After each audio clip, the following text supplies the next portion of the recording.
ఇంతమంది వస్తారని ఏ పార్టీ తరఫున కాకుండా ఎవరో తెలియని వ్యక్తి మిమ్మల్ని ఆహ్వానిస్తే ఇంతమంది వచ్చినందుకు చాలా ధన్యవాదాలు. చాలా అభినందించవలసిన విషయం. ముఖ్యంగా నాగేశ్వరరావు గారు లాంటి ప్రముఖ ఎడిటర్స్ తెలుసుకోవాల్సిన విషయం ఏమిటంటే, రాజకీయ పార్టీలే కాదు, విషయం ఉంటే సర్పంచులు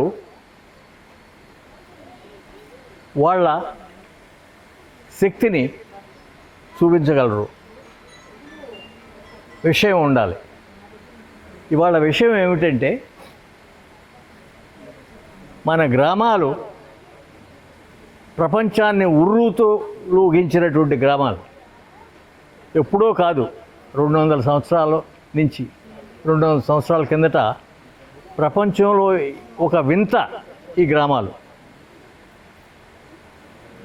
ఇది గ్రహించి మన కాన్స్టిట్యూషన్ రాజ్యాంగంలో ఈ విషయాన్ని గ్రహించి దీన్ని పొందుపరిచారు. తర్వాత 1956లో దీనికి మళ్ళీ 3 అంచెల ప్రభుత్వం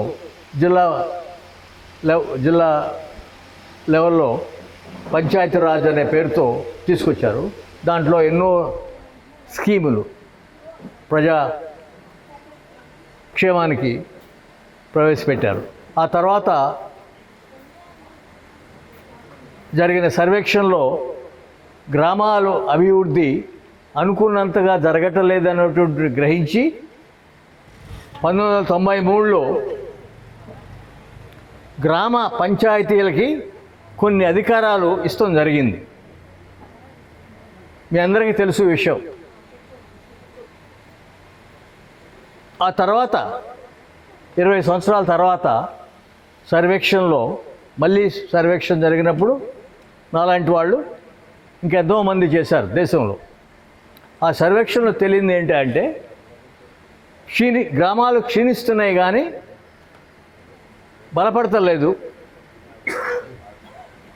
దానికి కారణాలు ఎన్నో అనేటువంటి విషయాన్ని తీసుకొచ్చారు. దాన్ని ఎదుర్కొనడానికి అబ్దుల్ కలాం దగ్గర నుంచి ఇంకా ఎంతోమంది దేశ నాయకులు, అన్ని రంగాల నుంచి వచ్చినటువంటి నాయకులు, ముఖ్యంగా పూనా, ఔరంగాబాద్,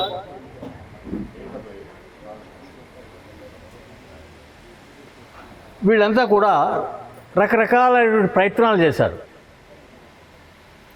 ప్రభుత్వంతో సంబంధం లేకుండా గ్రామాలని అభివృద్ధి చేయొచ్చు అనేటువంటిది వాళ్ళ తరహాలో నిరూపించారు. అయితే అది పార్టీలు సహించాల ఆ విషయాన్ని. ఎందుకంటే వాళ్ళ చేతుల్లో నుంచి అధికారం జారిపోతుందనేటువంటి భయంతో వీటిని తొక్కిపెట్టేశారు. సందేహం లేదు చెప్పాల్సిన విషయంలో.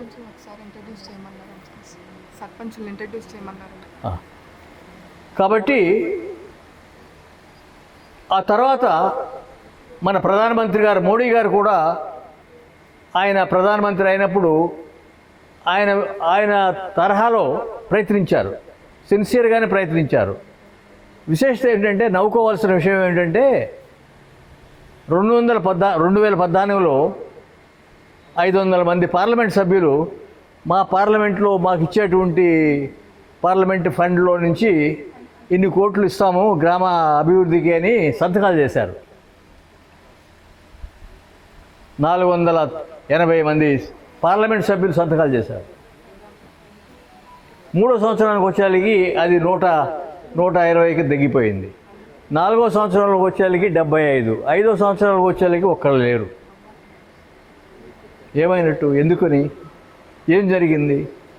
ఎవరన్నా ప్రశ్నించారా? ఎవరన్నా దాని గురించి ఆలోచించారా? మీకు ఏమైనా తెలిస్తే నేను తెలుసుకోదలుచుకున్నాను. అప్పుడు నేను 63 సంవత్సరాలు ఢిల్లీలో ఉండి ఇట్లాంటి కార్యక్రమాలన్నీ సమీక్షిస్తున్న తర్వాత 3 సంవత్సరాల నుంచి గ్రామంలో ఉండటం సంభవించింది. అప్పుడు నేను గ్రహించింది ఏమిటంటే ఈ బయట వాళ్ళు ఎవరో మనకు ప్రాజెక్టులు ఇష్టం కాదు, గ్రామస్తులే గ్రహించాల్సిన విషయం ఇది. వాళ్ళంతా వాళ్ళే చేస్తే బాగుంటుంది అనేవి మన గ్రామాల్లోనే మనం గర్వించాలి కదా అని ఒక పుస్తకం రాశాను 3 సంవత్సరాల కిందట ఈ గ్రామాన్ని గురించి.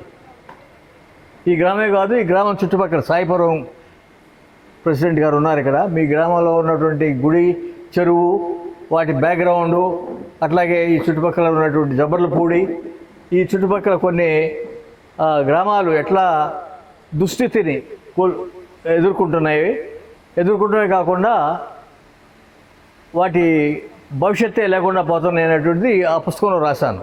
ఆ తర్వాత గ్రహించింది ఏంటంటే గ్రామంలో మహిళల పాత్రని గ్రహించకపోతే వాళ్ళకి ఇవ్వాల్సినటువంటి సరైన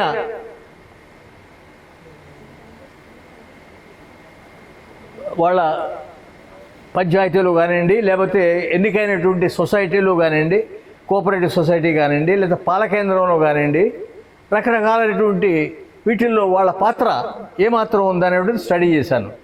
స్టడీ చేసి మళ్ళీ ఇంకో పుస్తకం రాశాను.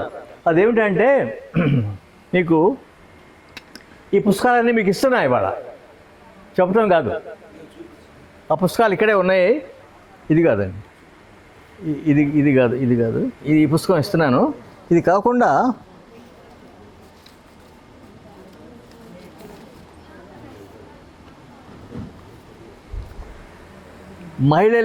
మహిళల చొరవే గ్రామాలకు శ్రీరామ రక్ష. ఈ పుస్తకానికి దేశంలో ఉన్న తెలుగు వాళ్ళంతా కాపీల కోసం నాకు రిక్వెస్ట్ చేస్తడం జరిగింది. దీన్ని ట్రైనింగ్గా ఉపయోగిస్తున్నారు. ఆ తర్వాత గ్రహించింది ఏమిటంటే ముఖ్యంగా పిల్లలను గురించి ఆలోచించిన తల్లిదండ్రులు సంఖ్య తగ్గిపోతుంది. గ్రామంలో ఉన్నటువంటి విద్యా స్కూళ్ళల్లో, పాఠశాలల్లో వాళ్ళ సంఖ్య తగ్గిపోతుంది. కారణం ఏమిటి, ఎందుకని? సంఖ్య తగ్గిపోవటమే కాదు, విద్య యొక్క విలువ తెలుసుకోలేకపోతున్నారు అనే దాని మీద ఇంకో పుస్తకం రాశారు. పిల్లలని మనం గ్రహించకపోతే, వాళ్ళ గ్రామస్తులు వాళ్ళందరికీ వాళ్ళు చేయకపోతే గ్రామ అభివృద్ధి జరగడం కష్టం. పిల్లలని గురించి తెలుసుకుని వాళ్ళ అభివృద్ధికి కృషి జరగకపోతే, వాళ్ళ సంప్రదింపులు జరగకపోతే ఏం జరుగుతుందనే దాని మీద ఈ పుస్తకం రాశాను. ఈ పుస్తకాలన్నీ మీకు ఇవాళ ఇష్టం జరుగుతుంది. మీకు అందకపోతే అడగండి, ఇక్కడ ఉన్నాయి ఈ పుస్తకాలు. అట్లాగే ఇంకో పుస్తకం రాశాను, ఆ కాపీ ఇక్కడ లేదు. అదేంటంటే నాయకులు ఎట్లా అవుతారు, నాయకులు గ్రామంలో లేకపోతే రాష్ట్రంలో ఎట్లా అవుతారు అనేటువంటిది ఇంకోటి రాశాను. అది కూడా మీరు చూడండి, ఆ కాపీ కూడా ఉంది ఇక్కడ. ఆ తర్వాత అసలు దేశ పరిస్థితి ఏమిటి, ఇవన్నీ కూడా మా గ్రామాన్ని గురించి రాసిన విషయం. ఇది మీరు ఇక్కడ ఒక 10 షార్ట్స్లో క్లుప్తంగా వ్యక్తపరచడం జరిగింది. మీకు ఇది భోజనం చేసేటప్పుడు కానీ లేకపోతే తర్వాత కానీ ముందు కానీ దయచేసి ఒకసారి గ్లాన్స్ చేయండి. ఈ 10 వాటిలో ఏమి రాసి ఉంది నా దగ్గర, దానికి కావాలి డీటెయిల్స్ ఉన్నాయి నా దగ్గర. భవిష్యత్తుని గురించి అసలు జరుగుతున్నది ఏమిటి గ్రామాల్లో, ఈ గ్రామాన్ని గురించి ఈ గ్రామంలో సర్పంచ్ దీన్ని చూసారా, అది వేరే విషయం. దాంట్లోకి వెళితే మనం కొద్ది నిరుత్సాహపడాల్సిన విషయం అది. అయితే మీరందరూ కలిసి ఆలోచిస్తే కొంత ముందుకు వెళ్ళటానికి అవకాశం ఉందనే ఉద్దేశంతో ఒక హోప్. అప్పారావు గారు ఏఎన్ఆర్ కాలేజీ ప్రిన్సిపల్ గుడివాడలో, ఆ కాలేజీలోకి వచ్చి ఈ పుస్తకాలన్నింటినీ పిల్లలకి చెప్పన్నారు. చెప్తే పిల్లల నుంచి చాలా సలహాలు వచ్చినాయి, అద్భుతమైన సలహాలు. వాటిని కొన్ని నేను ఫాలోఅప్ చేస్తున్నాను. ఆయన కూడా వచ్చారు ఇవాళ అప్పారావు గారు ఏఎన్ఆర్ కాలేజీ నుంచి. ఇంకా ముందుకు సాగే ముందు ఒక విషయం చెప్పి నేను ముగించి మిమ్మల్ని అందరినీ మాట్లాడుకుంటాను. అదేమిటంటే 1900 నాగేశ్వరరావు గారు 1900 1964లో విషయం ఇది. స్లగ్ హ్యారిసన్ అని న్యూయార్క్ టైమ్స్ ఎడిటరు, కరస్పాండెంట్ న్యూఢిల్లీలో, ఆయన తర్వాత న్యూయార్క్ టైమ్స్కి ఎడిటర్ కూడా అయ్యాడు ప్రమోషన్ మీద. ఈ దేశంలో గొప్ప రిపోర్టింగ్ చేసినందుకు ఆయన ప్రమోట్ చేశారు న్యూయార్క్ టైమ్స్ ఎడిటర్గా. ఏం రాశాడా అంటే, after Nehru India is in most dangerous decades అని రాశాడు. ఆ పుస్తకం అప్పుడు ప్రపంచంలో లీడర్స్ అందరూ గొప్పగా మెచ్చుకున్నారు ఆ పుస్తకాన్ని. నాకు విజయ్ కుమార్ సిన్హా గారు అని భగత్ సింగ్ గారి కొలీగు, ఈ ఊరి అల్లుడు, ఆ పుస్తకం చదివా అని నన్ను అడిగితే, నేను చదవలేదంటే నువ్వు చదవాల్సిందే ఆ పుస్తకం అని నన్ను అడిగితే, నేను ఢిల్లీ వెళ్తున్నాను రైల్లో, ఇక్కడి నుంచి ఢిల్లీ వెళ్ళే వరకు నేను తలెత్తకుండా ఆ పుస్తకం చదివాను. అప్పుడు నాకు రక్తం ఉరిగిపోయింది ఆ పుస్తకం చదివినప్పుడు. ఇంగ్లీష్ పుస్తకం అది. అదేమి రాశాడా అంటే, ఆయనకి ఇండియా అంటే తెలీదు, ఢిల్లీలో పార్లమెంట్లో ఏం జరుగుతుందో తెలుసు, దాని ఆధారంగా ఇండియాకి ఫ్యూచర్ లేదని రాశాడు ఆ పుస్తకంలో. దానికి ప్రపంచం అంతా తప్పట్లు కొట్టారు. అప్పుడు నాకు అనిపించింది ఇంకో పుస్తకం, దీనికి వ్యతిరేకంగా పుస్తకం రాయాలని. అప్పుడు కాకాని వెంకటరత్నం, ఖమ్మం జిల్లా జలగం వెంకటరావు గారు, కర్నూలు జిల్లా కోట్ల భాస్కర్ రెడ్డి గారు, విజయభాస్కర్ రెడ్డి గారు, సాగి సూర్యనారాయణరాజు గారు విజయనగరం, అట్లా వేరు వేరు జిల్లాల అభివృద్ధి, వీళ్ళు నాయకులుగా, జిల్లా పరిషత్ నాయకులుగా ఎట్లా ఎన్నికయ్యారు, వాళ్ళు చేసిన కార్యక్రమాలు ఏమిటి, వాళ్ళు చేసినటువంటి కృషి ఏమిటి అనే దాని మీద పరిశోధన చేసి ఇంకో పుస్తకం రాశాను 1966లో politics of leadership in India అని ఒక పుస్తకం రాశాను. దాంట్లో ఏం రాశానంటే, ఈ లీడర్స్ అంతా ఒట్టొట్టి వాళ్ళేను, పేక ముక్కలు లాంటి వాళ్ళేను, అసలు జరిగేది గ్రామ సర్పంచ్ లెవెల్లో పంచాయతీ ప్రెసిడెంట్లు, జిల్లా పరిషత్ ప్రెసిడెంట్లు, మండల ప్రెసిడెంట్లు, ఎన్నికైనటువంటి వాళ్ళు ఈ దేశాన్ని ముందు నడిపేది. వాళ్ళ చేస్తున్నటువంటి కృషిని మీరు గ్రహించకుండా పుస్తకాలు రాస్తే ఈ దేశాన్ని మభ్యపెడుతున్నట్టు అవుతుంది, ప్రపంచాన్ని మభ్యపెడతామంటే ఇదేను అని రాశాను. దాన్ని లండన్ స్కూల్లో, ఒక కామన్వెల్త్ స్కూల్లో వాళ్ళు రివ్యూ చేసినందుకు మన దేశంలో దానికి, ఆ పుస్తకానికి రికగ్నిషన్ వచ్చింది. వాళ్ళు చదవకపోతే ఇక్కడికాడ వచ్చేది ఉండేది కాదు. అది నా దగ్గర కాపీలు లేవు, మీకు ఇస్తానికి ఇవాళ కొన్ని లైబ్రరీలో ఉన్నాయి ఆ కాపీలు. చెప్పేది ఏమిటంటే, అప్పటి నుంచి కూడా నేను గ్రామాల యొక్క అభివృద్ధి ఎట్లా జరుగుతుంది, ఏ విధంగా చేయవచ్చు, అసలు గ్రామాల గురించి గర్వించకపోతే, ఇప్పుడు చివరికి ఇప్పుడు రాస్తున్నది ఏమిటంటే,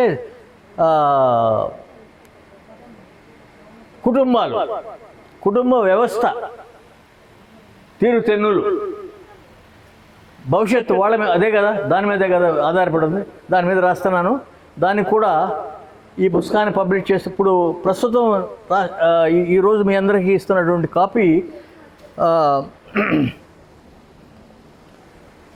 లిటిల్ రిపబ్లిక్స్గా గ్రామాలని, దేశం మొత్తం మీద ఉన్నటువంటి గ్రామాల గురించి మీకు తెలిసో తెలీదో, పంజాబ్లో గ్రామాలని అమ్మకానికి పెట్టారు.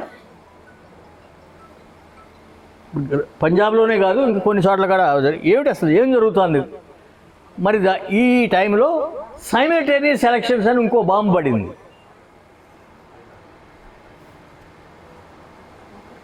దీని ప్రభావం ఏమిటి? అదే టైంలో గత 15 రోజుల నుంచి ఇంకొక విచిత్రమైనటువంటి విషయం ఏమిటంటే, విలియమ్స్ అనే ఒక ఆయన, మన ఎవరికి తెలియనటువంటి విషయాలు 1500 సంవత్సరాల్లో ఈ దేశం యొక్క గొప్పతనాన్ని తెలియజేస్తూ, దేశం గొప్పతనం అంటే గ్రామాల గొప్పతనం తెలియజేస్తూ కొత్త విషయాలు తెలియజేశాడు. దాంట్లో ఈ గ్రామాల యొక్క విశేషతను గురించి తెలియజేశాడు. అట్లాగే ఈ పుస్తకంలో కొన్ని విషయాలు ప్రస్తావించబడినాయి. ఇప్పుడు ఈ పుస్తకంలో రాసింది ఏంటంటే, గ్రామాల నుంచి 10 మిలియన్ల పీపుల్ వెళ్ళిపోతున్నారు పట్టణాలకి. ఇప్పుడు బారు అని సంజయ్ బారు అని తెలుగు అతనే, వాళ్ళ ఫాదరు ఈ చీఫ్ సెక్రటరీ కూడా చేశాడు. ఆయన అంతకుముందు కూడా చాలా పుస్తకాలు రాశాడు. ఒక అద్భుతమైన పుస్తకం మొన్నే ఒక వారం 10 రోజుల నాడు వచ్చింది. అదేమిటంటే, ఈ దేశాన్ని విడిచేసి 23,000 మిలియనియర్స్, డబ్బు సంపాదించిన వాళ్ళంతా ఈ దేశాన్ని విడిచి వెళ్ళిపోతున్నారు. ఇదేమిటా, డబ్బులు సంపాదించే వాళ్ళంతా వెళ్ళిపోవడం ఏమిటి ఈ దేశాన్ని విడిచి? ఈ సిటిజన్షిప్లు వదిలేసి వెళ్ళిపోవడం ఏంటి? ఇది ఒక విశేషత. ఇవన్నీ కలిపి మీరు ఆలోచిస్తూ మొదలు పెడితే మీరు కుర్చీలో కూర్చోగలరా? నాకు అనుమానం. నేనైతే కూర్చోలేదు, నిద్రపోలేను. ఆ స్థితిలో ఈ మీటింగ్ పెట్టాలనే ఆలోచన వచ్చినప్పుడు నాకు ఈ ఇద్దరు వ్యక్తులు, ఎవరు, నాగేశ్వరరావు గారు, ఏబి వెంకటేశ్వరరావు గారు అనేటువంటి ఇద్దరు వ్యక్తులు. ఏబి వెంకటేశ్వరరావు గారు నాకు 20 సంవత్సరాల పైగా తెలుసును. ఆ పుస్తకం పేరు మర్చిపోయాను. వేదమధురం అనే ఒక పుస్తకం నాకు ఇచ్చారు. మేధోమధురం అని అద్భుతమైన పుస్తకం. కుర్చీలోంచి లేచి గంతు వేయాల్సిన పుస్తకం అది. ఆయన రాశారు. జరుగుతున్న దాన్ని ఒక ముళ్ళు కర్రతో పొడిచినట్టుగా వ్యక్తపరిచేస్తూ అప్పుడు ఆయన ఎవరో నాకు తెలియదు. అప్పుడు అది చదివినప్పుడు ముందుగా, తర్వాత తెలిసింది ఆయన బ్యాక్గ్రౌండ్, ఆయన ఏమిటో. అప్పటి నుంచి నేను ఆయన అంటే నాకు చాలా గౌరవం. ఆయన కృషి నేను అప్రిషియేట్ చేస్తున్న వాళ్ళలో నేను ఒకడిని. అట్లాగే నాగేశ్వరరావు గారు, రామోజీ గారు నేను కలిసి మొదలుపెట్టిన ప్రస్తావన మొదలైంది ఢిల్లీలో. ఆయన